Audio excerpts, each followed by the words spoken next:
Selamat pagi, perkenalkan saya Octavianus Rizky Hernanda. Di sini saya akan menjelaskan tentang hak asasi manusia. Seperti yang kita ketahui, HAM perlu dipahami betul oleh setiap orang. Apalagi Indonesia merupakan negara yang berdasarkan atas hukum.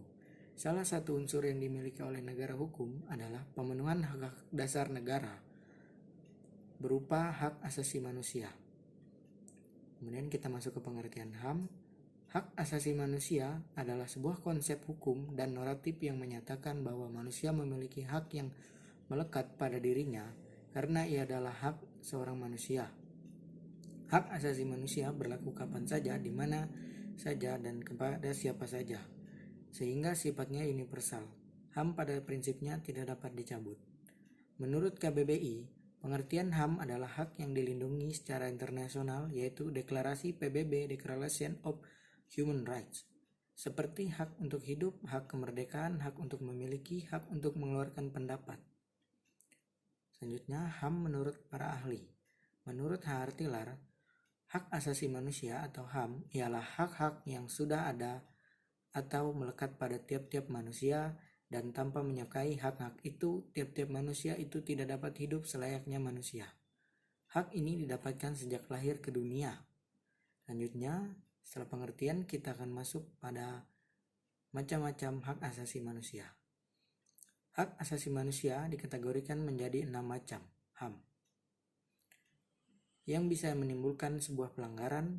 Karena macam-macam HAM tersebut, yakni yang pertama ada hak asasi pribadi, yang kedua ada hak asasi politik, yang ketiga ada hak asasi hukum, yang keempat ada hak asasi ekonomi, yang kelima ada hak asasi peradilan, kemudian yang keenam ada hak asasi sosial budaya. Selanjutnya kita akan masuk pada bagian macam-macam pelanggaran HAM.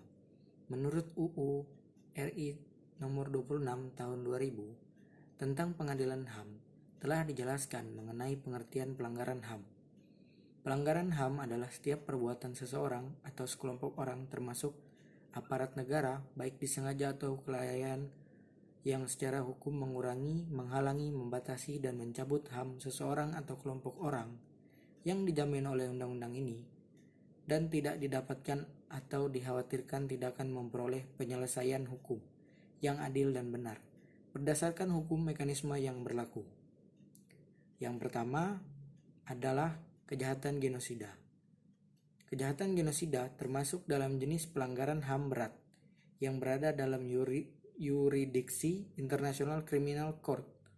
Genosida merupakan sebuah pembantaian secara massal atau besar-besaran yang secara sistematis terhadap suatu suku, bangsa, atau sekelompok atau suku dengan maksud dan tujuan untuk memusnahkan hingga punah bangsa tersebut.